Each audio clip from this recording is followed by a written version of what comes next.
Le deuxième module que nous allons suivre maintenant et que notre oratrice Iléna Hatton nous propose pour cette rencontre nationale 2020 virtuelle s'intitule « Façonné par Dieu ». Nous voulons le suivre et nous laisser exhorter à nous laisser façonner par notre Seigneur. Bonjour à toutes.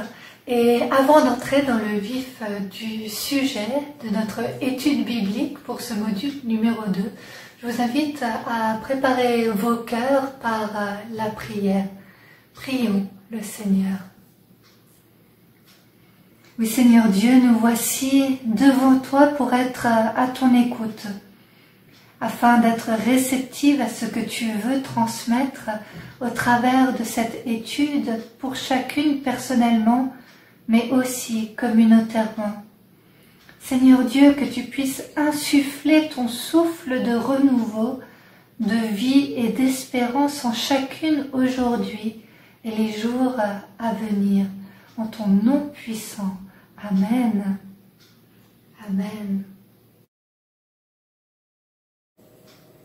Nous avons pu voir dans le module numéro 1 qu'il n'y a pas de désert trop aride que Dieu ne puisse restaurer. Et nous avons vu l'importance de venir nous abreuver à la source qu'est Dieu afin qu'il fasse jaillir en nous la vie qui revigore et qui permet de se remettre en mouvement et de se remettre en marche vers la promesse d'un avenir plein d'espérance. Et maintenant que nous nous sommes abreuvés à la source qu'est Dieu, c'est l'importance de nous laisser façonner par Dieu. Et nous allons voir ensemble dans ce module pourquoi cela est si important dans ce processus où nous nous réapproprions, nous nous approprions cette promesse de Dieu pour nous d'un avenir plein d'espérance. Et le verset clé pour ce module est trouvé dans le livre d'Ésaïe au chapitre 64, le verset 7, où il est écrit « Éternel, c'est toi qui es notre Père. Nous sommes l'argile, tu es notre potier. Nous sommes tous l'œuvre de tes mains. » Amen.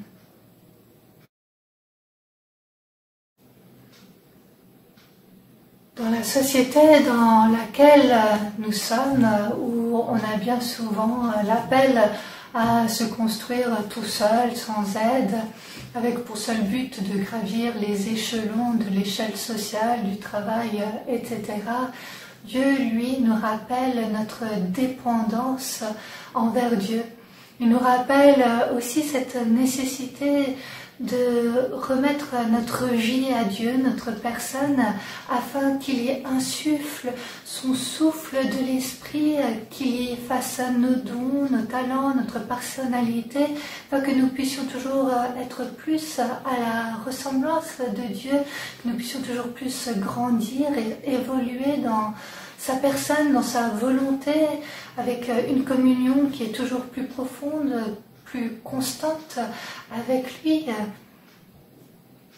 Et lorsque nous regardons à notre passage, à ce verset que nous avons lu ensemble, c'est époustouflant de se dire que l'argile auquel nous sommes comparés est une matière sans forme qui, dans son état brut, n'a aucune utilité.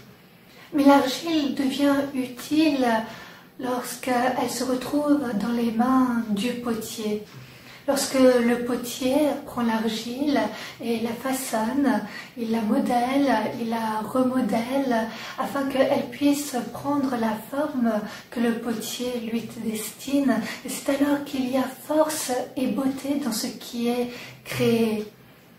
De la même manière, il y a ce rappel que Dieu crée chacune d'entre nous avec beauté, avec force, afin que chacune d'entre nous puisse avoir son utilité dans le royaume, pour qu'avec les dons, les talents, les caractéristiques qu'il offre à chacune d'entre nous, nous puissions accomplir sa mission pour nous dans ce monde et que nous puissions faire rayonner sa gloire, son amour, sa joie, sa lumière ici dans notre entourage.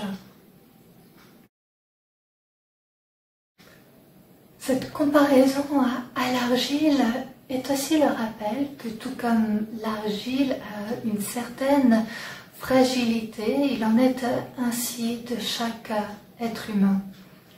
Même lorsque l'argile est cuite, l'argile demeure fragile et peut se briser si la poterie vient à tomber.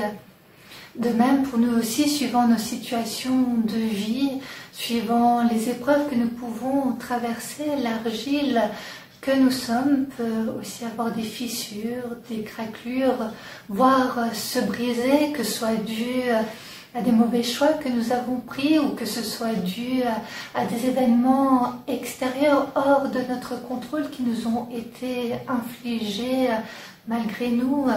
Et tout comme le passage de Matthieu 7 au verset 24 à 27 qui nous exhorte à construire la maison de notre vie sur le roc qu'est Jésus, c'est le rappel que nous pouvons tenir ferme et que nous pouvons surmonter et faire face à toutes les tempêtes, les attaques, les épreuves de la vie, tant que nous nous laissons façonner par Dieu et que nous nous laissons modeler par lui, que nous nous appuyons sur ses enseignements, que nous construisons sur lui, notre Seigneur et notre Sauveur. Et c'est ainsi que nous pourrons demeurer fermes et fortes malgré notre fragilité. L'apôtre Paul, lui, dit « Je peux tout par celui qui me fortifie, Christ ». Car en effet, notre capacité vient de Dieu. Et face à l'écharpe que l'apôtre Paul portait et que par 3 fois il a demandé le Seigneur de lui retirer, le Seigneur lui a dit « Ma grâce te suffit, car ma puissance s'accomplit dans la faiblesse. » C'est alors que l'apôtre Paul répond ceci aussi, « Je me montrerai bien plus volontiers fier de mes faiblesses afin que la puissance de Christ repose sur moi, car quand je suis faible, c'est alors que je suis fort. » Mais c'est lorsque nous commençons à prendre de la distance avec Dieu, voire à laisser le péché entrer dans notre vie, que nous ne nous laissons plus façonner à l'image de Dieu, à sa ressemblance, mais que nous commençons à nous laisser façonner par le monde et parfois subtilement, progressivement, notre attitude, notre comportement, notre manière de vivre n'est plus le reflet de Dieu, mais est devenu le reflet du monde. On ne prend plus conscience qu'il a des teints sur nous. Et c'était là le cas du peuple au temps d'Ésaïe qui s'était éloigné de Dieu, qui s'était détourné de lui. Et c'est pour cela que le prophète Ésaïe intercédait et priait en faveur de son peuple, suppliant Dieu d'intervenir. Et Ésaïe était devenu cette sentinelle qui priait de jour comme de nuit, priant avec ferveur, demandant au Seigneur le pardon des péchés du peuple, faisant appel à l'amour tendresse de Dieu, à sa compassion rédemptrice. C'est pourquoi au verset 7, il s'écrit « Cependant, Éternel, c'est toi qui es notre Père. Nous sommes l'argile, tu es notre potier. Nous sommes tous l'œuvre de tes mains. » Dans une autre traduction, tu es le potier qui nous façonne. On a ici le sous-entendu que tout comme Dieu a agi dans le passé en leur être, Dieu peut agir dans leur présent et changer le courant de la situation. Malgré ce temps de vie sombre et décourageant, il peut y avoir un devenir rempli d'espérance. C'est un peu comme si le prophète Ésaïe disait au peuple que le Seigneur peut encore faire quelque chose de lui malgré sa vie actuelle qui semble inutilisable et informe. Comme le potier qui reprend l'argile et la malaxe, lui donne une forme qui lui permet d'avoir une nouvelle utilité. Le Seigneur Dieu peut reprendre le peuple en exil en main. Ce peuple qui semblait morne, inutile, sans but, et il peut redonner au peuple cette possibilité de retrouver cette confiance en soi et cette utilité aussi à sa vie pour un devenir proche. Alors celui-ci, pardonné, restauré, pourra recevoir à nouveau la mission de redevenir une lumière pour les nations, comme une lampe en terre cuite qui permet d'éclairer une maison. Alors le peuple pourra être celui par qui le message d'espérance de Dieu éclairera et pourra devenir visible pour celles et ceux qui l'entourent. C'est au chapitre suivant, au chapitre 65, qu'on voit en effet l'Éternel proclamer à la fin du verset 8, au début du verset 9, qu'il ne détruira pas tout. Je ferai sortir de Jacob une descendance, est-il écrit. Et au verset 10, on voit aussi qu'il y aura une bénédiction pour ceux qui l'auront recherché. On voit ici cette extraordinaire possibilité de vivre la grâce de Dieu. Il y a tout à la fois l'importance fondamentale de non seulement s'en saisir, mais aussi de vivre par elle. Car le projet originel de Dieu pour nous est de nous rendre belles et utiles pour les autres et pour son royaume. N'est-il pas écrit dans le psaume 139 au verset 14 « Je suis une créature si merveilleuse, tes œuvres sont admirables ». Et c'est ainsi que dans l'Église, le Seigneur veut utiliser chacune de nous, comme l'écrira plus tard l'apôtre Paul aux Corinthiens, comme des vases de terre contenant un trésor précieux. Le trésor de la connaissance de Dieu, celui de la gloire de Dieu agissant en nous par le Seigneur Jésus, et nous sommes dépositaires de ce trésor qui n'a pas de prix. Ces vases de terre que nous sommes doivent donc non seulement servir à recevoir ce trésor, mais aussi à la transmission de ce trésor et au partage de ce trésor avec toutes celles et tous ceux qui nous entourent. Mais parfois comme des jarres de terre qui ont été abîmées et fissurées parce qu'elles ont beaucoup servi au fil des années, peut-être peut-il nous arriver de nous sentir diminués et bien peu utiles. Dans les temps anciens, il n'y avait jamais de gâchis, contrairement à nos sociétés de consommation où l'on jette beaucoup, mais tout était recyclé, était réutilisé et avait une utilité restaurée. Et sachons que pour le Seigneur, nous avons une utilité jusqu'à notre dernier souffle et que si nous le laissons faire, il peut nous utiliser pour la gloire de son royaume, nous façonnant, nous transformant, en raccommodant aussi nos déchirures et les fissures de notre vie, en faisant des forces Nous sommes que des vases de terre, il est vrai, mais nous sommes façonnés par Dieu et à ce titre, nous avons du prix à ses yeux.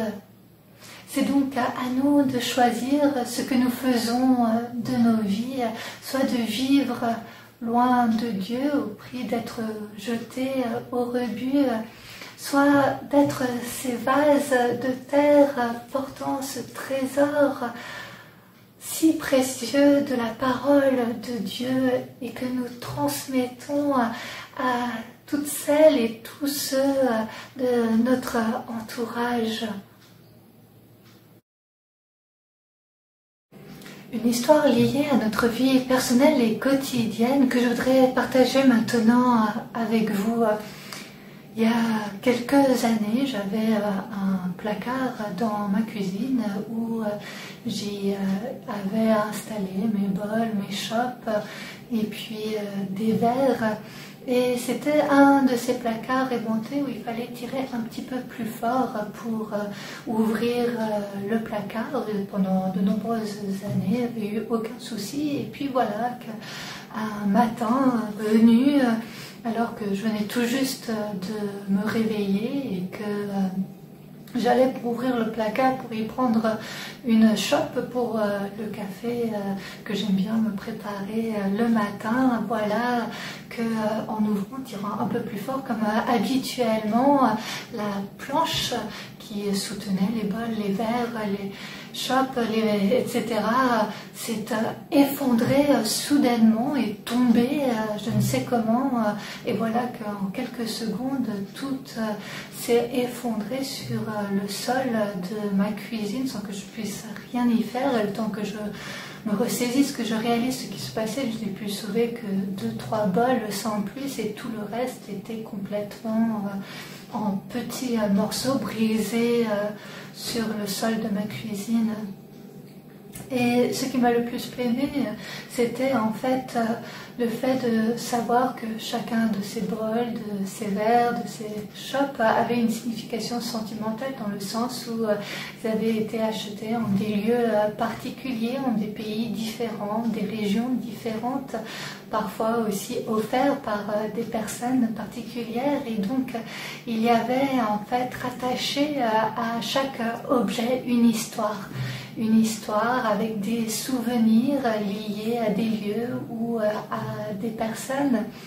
Et en voyant tout ce qui avait été en fait accumulé au fil des années, tous ces souvenirs investis et édifiés qui étaient complètement anéantis si rapidement, en voyant tout cela à terre, j'ai eu à l'esprit cette notion, ce rappel de la fragilité humaine, que en si peu de temps, soudainement, tout ce en quoi nous avons pu investir peut complètement être détruit sans que nous puissions rien y faire, bien malgré nous.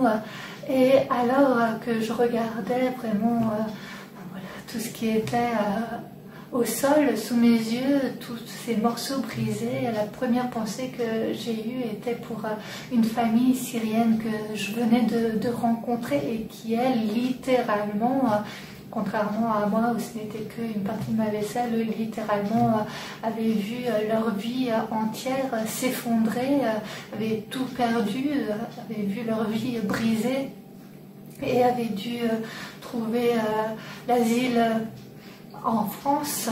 Et j'ai pensé à tous ces réfugiés que j'ai rencontrés au fil des années, et même à ceux que je n'ai pas rencontrés et qui du jour au lendemain perdent tout sans rien ne pouvoir y faire, que ce soit dû à la guerre, que ce soit dû aux tensions, aux atrocités, parce que leur maison est brûlée, leur maison est attaquée ou leurs proches sont persécutés et ils ne savent pas s'ils pourront demeurer en vie, et voilà qu'ils doivent tout quitter dans le seul espoir d'avoir leur personne qui, elle, demeure entre guillemets intacte. Et j'ai pensé à chacune de ces personnes, souvent qu'on traite d'ailleurs malheureusement comme des moins que rien, tout simplement parce qu'ils ne parlent pas encore notre langue. Et j'ai pensé à chacune de ces personnes que j'ai pu rencontrer au fil des années. Chacune de ces personnes, qu'elles soient réfugiées ou non, mais qui ont traversé des situations de vie particulièrement éprouvantes, particulièrement atroces pour certaines. J'ai pensé à leur histoire, j'ai pensé aussi à ce qu'ils et elles ont traversé, non seulement en tant qu'adultes, mais aussi en tant qu'enfants. Et j'ai pensé aussi à comment certains d'entre eux se sont retrouvés complètement brisés, cassés, en souffrance, éprouvés. Et parfois on peut se dire que c'était dû à des choix personnels, mais la majeure partie de ceux que j'ai rencontrés, je dirais que 98% des personnes que j'ai rencontrées, voire 99% des personnes que j'ai rencontrées, c'était bien souvent malgré eux, c'était dû aussi à des personnes qui les avaient cassés, qui avaient cherché à les briser, que ce soit dû à des maltraitances, que ce soit dû à du harcèlement, que ce soit dû aussi à des tensions de guerre et qui ont vécu des atrocités pas même imaginables, d'autres qui ont été rabaissés plus bas que terre, qui ont été insultés, qui ont été crachés au visage. Et je pourrais continuer cette liste éprouvante. Et en pensant à chacune de ces personnes, Dieu m'a remis à l'esprit aussi comment pour chacune d'entre elles, Dieu avait pu leur permettre par leur foi de rebondir. Et en repensant à leur témoignage, à leur vie, à leur histoire, de voir comment ce qui aurait dû être en fait cet état de morceaux complètement brisés, anéantis, en fait par la force de Dieu et par sa vie et son souffle, comme en Ézéchiel 37 où il donne son souffle à ces os desséchés qui ont repris vie, eux aussi ont pu reprendre vie, telle cette peinture que j'aime tellement qui m'a été offerte par sœur Marie-Christine de Jong, où il y a cette image de la lumière et de l'espérance qui émerge à travers même les situations les plus sombres. Et on voit cette possibilité de reconstruire, de rebâtir, et c'est ce qui avait été le cas pour chacune de ces personnes que j'ai rencontrées au fil du temps, avec cette foi résiliente qui leur permet aussi, par cette force intérieure qui vient de Dieu, de rebondir, de reconstruire, de forger de nouvelles rencontres, de créer de nouveaux souvenirs, et d'avoir cette espérance au travers de cette vie nouvelle que Dieu leur offre par la puissance qui vient en lui, qu'il insuffle non seulement en eux, mais aussi en chacune d'entre nous. Dieu leur avait donné un nouveau souffle, il les avait imprégnés de sa vie. C'est ainsi qu'il a utilisé chacune de ces personnes pour devenir pour d'autres un encouragement, une inspiration, une aide. Et leur histoire spécifique, les épreuves traversées, parfois même les atrocités vécues, ne les ont pas anéanties, mais ils les ont utilisées pour permettre à d'autres de eux aussi, elles aussi, entrer dans ce chemin de la restauration et recevoir cette restauration en Dieu, cette restauration physique, intellectuelle, émotionnelle, spirituelle, permettant à chacune, à chacun de marcher dans ce chemin d'un avenir rempli d'espérance. Au Japon, il existe un art appelé le kintsugi, qui est en fait un art par lequel il y a la transformation d'objets brisés pour leur redonner une deuxième vie en les rendant plus beaux, en réparant avec de l'or ce qui était auparavant brisé, fêlé, cassé, un peu comme notre image du potier qui va reprendre la poterie et en la refaçonnant, il va aussi réparer ce qui était auparavant fêlé, brisé, cassé, afin de lui offrir une nouvelle vie et en la restaurant, lui permettant d'acquérir une utilité nouvelle.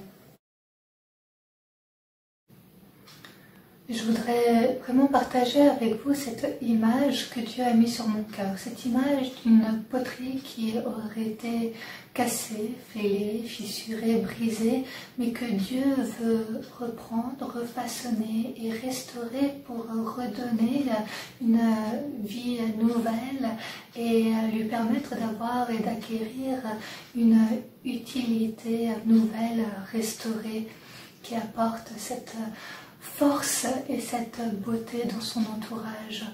Mais tel que vous voyez aussi ici, ces morceaux qui sont placés sur la table, qui sont des morceaux de bol, d'assiettes qui ont été cassés, brisés, vous pouvez aussi identifier dans votre propre vie des aspects qui, eux, ont malheureusement été aussi brisés, cassés, fêlés, fissurés. Pour chacune d'entre nous, chacun de ces morceaux va représenter quelque chose de différent, dans la mesure où chacune d'entre nous avons une histoire unique. C'est vrai qu'on peut avoir aussi des aspects de notre vie qui sont similaires. Parfois, on peut avoir l'impression d'être passé par la même expérience, mais la manière dont on va vivre cette expérience, cette situation va, elle, être unique et différente.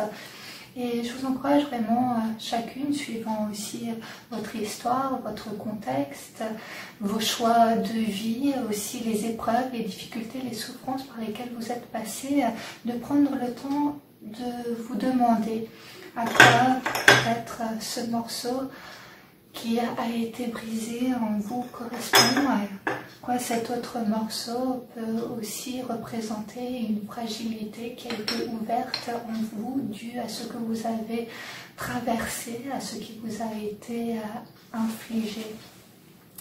Et peut-être que pour certains de ces morceaux, pour chacune d'entre vous, vous pouvez vous dire que tel ou tel morceau correspond pour certaines à un choix de vie qui n'a pas été le bon choix. Pour d'autres, c'est en fait quelque chose qui ne relève pas du choix, mais bien au contraire de quelque chose qui vous a malheureusement été infligé, dont vous n'aviez pas le contrôle. Ça peut être une maltraitance que vous avez vécue, ça peut être dû au harcèlement, à des violences conjugales, que ce soit physiques, mais aussi morales. Ça peut correspondre aussi pour vous à un de ces morceaux. Ça peut être aussi dû à des injustices que vous avez traversées. Pour d'autres d'entre vous, ça peut être aussi quelque chose qui en fait relève d'un deuil que vous avez vécu et qui a brisé aussi en vous une partie de votre cœur due à la proximité que vous aviez avec la personne qui est décédée. Ça peut être aussi lié à la perte d'un travail, ça peut être la perte d'un logement. Ça peut être aussi, pour certains de ces morceaux, des difficultés financières, des difficultés personnelles, familiales, du travail professionnel, et bien sûr la liste n'est pas exhaustive. Mais vraiment c'est à chacune de prendre le temps d'identifier ce à quoi tel ou tel morceau peut correspondre. Et c'est vrai que bien souvent, les autres ne voient pas obligatoirement ce qui a été brisé en nous. C'est vrai qu'en tant que femme, il y a souvent aussi cette importance pour pouvoir perdurer jour après jour, à garder aussi cette joie du Seigneur en nous et ce sourire sur nos lèvres que Dieu y place, afin de pouvoir aussi garder cette foi résiliente que le Seigneur nous offre.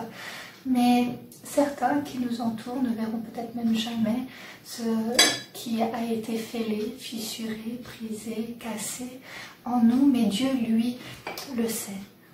Et c'est vrai que je pense que le plus difficile est lorsque ce sont des personnes qui nous sont proches, parfois même de notre entourage le plus proche, qui nous ont touchés le plus en notre âme, en notre être. Et à ces moments-là, ces brisures, comment, à qui en parler.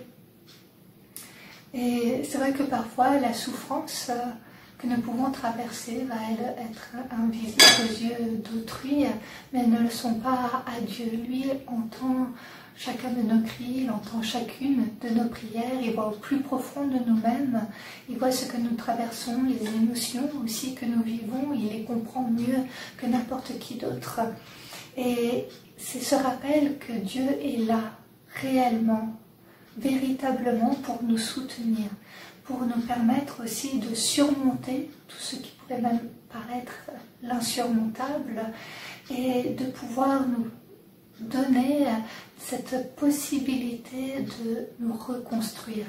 Pour certaines d'entre vous, cela peut sembler complètement inimaginable, difficile à envisager suite à ce que vous avez vécu, mais il y a ce message d'espérance qui veut vous assurer que par Dieu, il y a cette toute-puissance qui vient vous insuffler son souffle de vie, qui vient apporter cette vie en vous et cette restauration qui vient vous permettre de rebondir et d'aller de l'avant.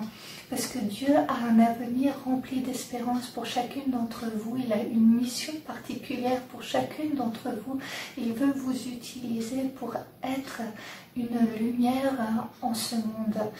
Et il vient pour vous remettre en mouvement, pour accomplir la mission qu'il a pour chacune d'entre vous avec tous ces merveilleux dons, ces merveilleux talents qu'il a donnés pour chacune d'entre vous.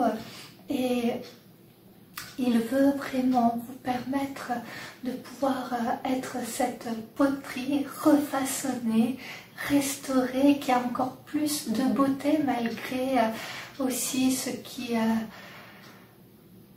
été ces fissures de la vie, ces morceaux cassés, brisés, mais qu'il vient refaçonner.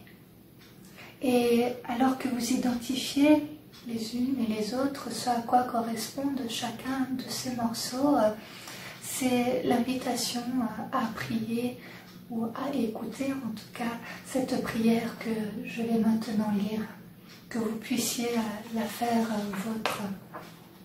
Prions le Seigneur. Seigneur Dieu, tu connais mon histoire, tu vois au plus profond de mon cœur. Tu sais quelles blessures et meurtrissures sont les miennes. Tu connais mes larmes, tu sais quels sont mes déserts et la sombre vallée de la mort traversée. Dans ma fragilité, ma faiblesse, je viens à toi tel que je suis. Toi qui es le potier, je te prie de me prendre, moi l'argile, pour me façonner, pour restaurer ce qui a été brisé en moi, pour guérir les meurtrissures qui m'ont été infligées. Que par la puissance de ton nom et par la force de ton esprit de vie, tu puisses insuffler en moi le renouveau et une restauration entière qui me permettent de garder la joie de t'appartenir. Que par la puissance de ton amour sacrificiel, que toi qui es la résurrection et la vie, tu puisses me permettre de rebondir, de me relever, afin que je puisse me mettre en mouvement pour accomplir ta mission sur ma vie. Merci Seigneur, car en te laissant me façonner, je retrouve une utilité nouvelle qui peut refléter ta lumière et par laquelle je peux être un témoignage vivant en ce monde de ton amour, de ta grâce, de ta restauration libératrice. Je sais que tu m'offres un avenir plein d'espérance où tu veux m'utiliser à mon tour en signe d'espérance pour celles et ceux qui m'entourent par le témoignage de ma vie.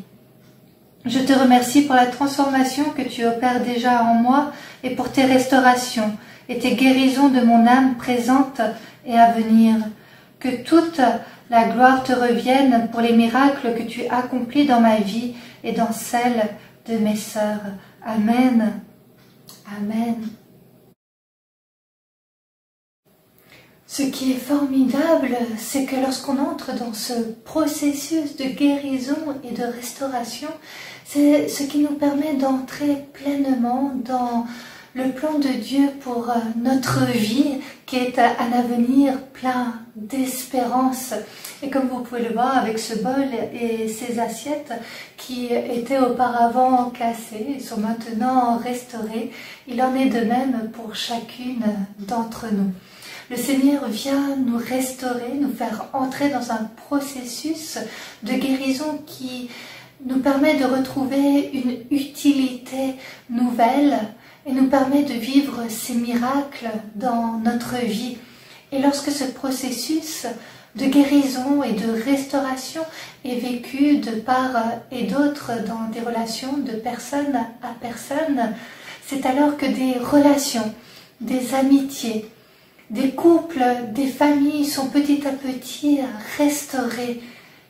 Alors, si vous commencez ce processus où vous vous laissez façonner par Dieu, changer par lui, guérir, restaurer par lui, cela pourra encourager celles et ceux qui vous entourent à faire de même, parce que vous serez vous-même une nouvelle personne en Christ. Alors que vous puissiez recevoir cette bénédiction, que Christ puisse agir puissamment en vous et que par sa transformation en vous, il vous fasse rayonner de sa joie, de sa paix, sa divine onction de grâce et qu'il vous utilise en une belle bénédiction là où il vous a placé. Amen. Et je vous invite pour clore ce module que nous venons de vivre ensemble à écouter le chant Vase d'argile interprété par Mélina Bercher.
Faiblesse, tu places